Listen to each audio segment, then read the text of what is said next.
এইখন ঠাই পশ্চিম পত্ৰঘাট গাঁও চামপিলা বজাৰৰ ওচৰত। কথা হ'ল এই বিকটা ব্যৱহাৰ কৰা এইটো ধান খেত মোৰ সোঁফালে আছে।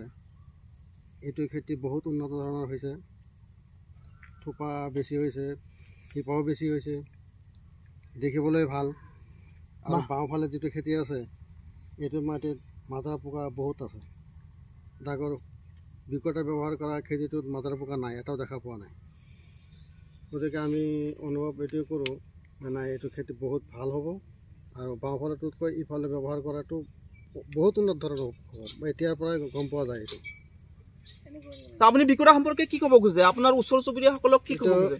এইটোৱে ক'ব খোজোঁ যে বিকটা ব্যৱহাৰ কৰিলে আমি সকলোৱে লাভৱান হ'ব পাৰিম।